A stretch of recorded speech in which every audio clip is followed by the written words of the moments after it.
What's it like being a regular at Ice at the Galleria, a skate rink that's in the center of a mall? You experience a lot. Last time I was there, our Zamboni broke down, or our ice resurfacer.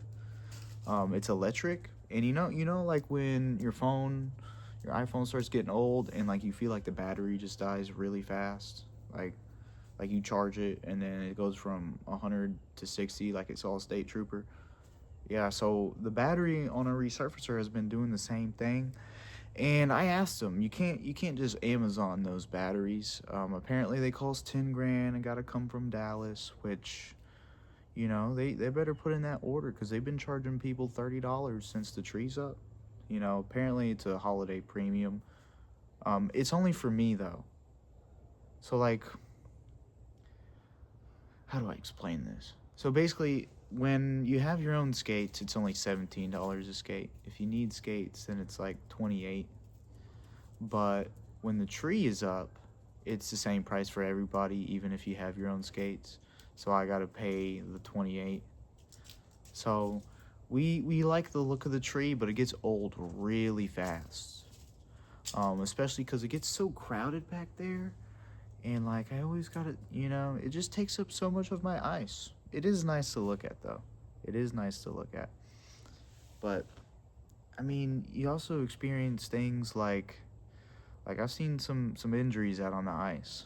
One time this dude, so we have a keen eye to know when somebody falls and something's up, like they're not getting up. Like they are actually injured. They're not just like, oops, ow, hit my elbow, So we stop, and this dude, we're looking at him, and he's like, one of his arms has two elbows. And we're like, ooh, that's not good. That is not good. So Miguel stays there, makes sure nobody skates into him. This guy only spoke Spanish. It made sense for Miguel to stay because Miguel speaks Spanish. I work in a Tex-Mex restaurant, so I only know food Spanish, so I couldn't really help. So I sprint to the front desk to tell Angel, hey man, this guy unlocked a new elbow. You're going to need to grab a binder. You're going to need that incident report book, man. And he's always a little upset when stuff like this happens. We all are. Injuries are no fun on the ice because, well, he's got a line of people waiting to skate, and he's got to close the register and walk out there with the binder and deal with this situation, So that way when he goes back, there is a giant line of work waiting for him. It kind of just throws everybody off a little bit, but, we've learned to expect the unexpected. It's an ice rink. People are going to fall. People are going to get injured. It's just something that happens. So I remember Miss Kathy, I think her name. Yeah, I think her name is Miss Kathy. She's like the boss of the ice rink. I don't talk to her too often, but I see her at the front desk sometimes. And I remember she walks out there, and she's the one that like helped this guy out at the register when he was paying. And she walks up to him and she's like, "What happened? You were so fun. What'd you do to your arm?" And this guy is speaking Spanish. He's just like, So Miguel's translating. I ended up leaving because it was like an hour till close. And I was like, all right, this guy's going to be here a while because they called EMS. They're going to have to come stretcher him off the ice. And I'm like, the tree was still up. And this guy fell right by the tree. The last hour is usually when I like to skate fast, and it's probably not a good idea to be going NASCAR 3 feet away from this dude with a broken arm. I'm like, all right, I've already been here 6 hours. I'm not a doctor. I can't help this guy. We're just gonna call it a day. But things like that do happen. I mean, one time this kid he fell, and I could tell like one of those things again, like my senses just went off. I was like, all right, I don't think this kid is getting up, so I go over to him, and I'm looking at his leg, and I'm like, you all right? And like at first I couldn't like tell anything. He looked fine. And he's like, I think I broke my leg. And I'm like, are you sure? He's like, yeah, I felt it. And then he like goes to move his leg, but his ankle doesn't move. Like his knee rotated, but his foot like stayed still. And I was like, all right, yeah, so it's broken. So once again, I sprint to the front desk. That's my job. I'm the quickest one out there. I gotta sprint to the front desk, tell them, hey, you're gonna need the binder. If a lot of times, sometimes what we'll do, like if the person on the ice is okay with us like moving them, like they verbally agree, then sometimes what we do, if they don't want to call EMS, we actually take an office chair from downstairs and we rolly chair them off the ice if they can't skate off. It, I think it's genius, and it's kind of they usually kind of have a good time doing it, even though like their bone is broken, because like you get to say like, yeah, when that happens, a bunch of people come out and put me in an office chair and roll you off the ice. But you see a lot. I remember this one guy. He stole some sunglasses from the Sunglass Hut. You can actually look this video up. It's out there. But he stole them, and he's running from the cops. And Sunglass Hut was on like the second story above the ice rink, and there's a catwalk that kind of crosses over above the ice rink. And he thought it'd be a good idea to escape by jumping from the catwalk on the second story down onto the ice. Now, I don't think I need to tell you guys that that's not a smart idea. Hey. Not right now. No good deed goes unpunished. Anyway, I don't think I need to tell you that, like, this is not a good idea. It's not a good idea to jump onto a slippery surface like that. Because, like, it's ice. I don't think this guy realized that when you try to land on ice with just some regular shoes on,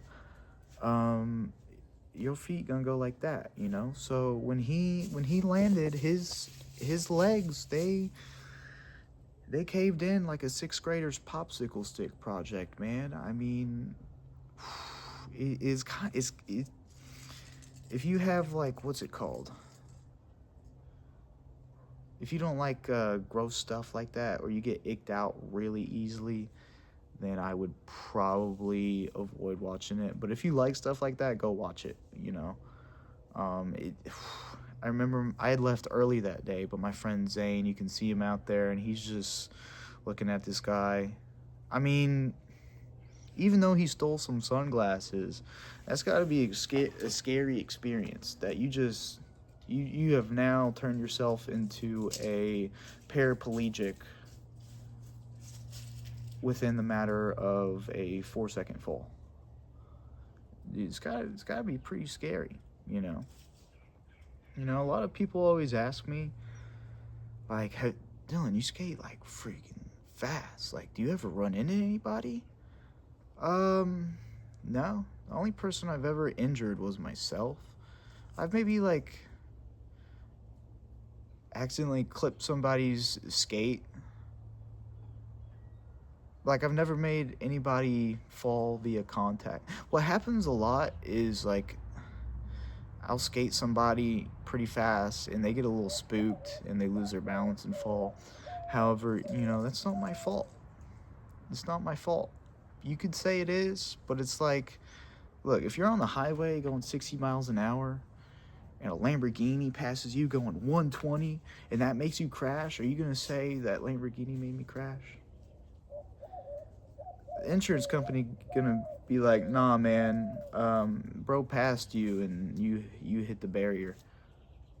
You cannot get upset with me or any of the other regulars that are good skaters. You cannot get upset with us because we are making better use of the ice than everybody else. I mean, It's just how it is because we've been skating for a long time. Now, we also love to see beginners out there. You know, when somebody comes up to me and like asks me for a quick rundown, I'm always happy to help. And I got a pretty good script when people ask that question because, you know, I get it a lot. I say this all the time, but people always come up to me and they want me to make them skate like me in like 4 sentences, and I kind of got to explain to them at the end. I'm like, look, I've been doing this like almost 10 years. This is your second time. I just want you to know that for your second time, you are killing it. There's a lot of people that'd still be holding on to the wall, you know. So I think I said this in my live stream, but for anybody else who wants some tips for next time they go ice skating, this is what you're going to do. So here's one thing. A lot of places, if you don't like figure skates and that pick at the front annoys you, and you just like the way a hockey skate blade feels, or you want to try it, a lot of places have hockey skate rentals. There's still going to probably be the blue Fisher-Price looking skates, but it's not going to be a figure skate blade. It's going to be a hockey skate blade. You know, a lot of people look at me wondering how I do all I do, and then they're over there tripping on the ice pick, and I'm like, well, if you want to skate like this, it's a little easier in hockey skates, so you can go downstairs and just ask them for them. And then once you get out on the ice, you're going to want to bend your knees until they start to burn. All right? I've always had an issue with, I tell people to bend their knees, but I'm like, lower, lower, lower.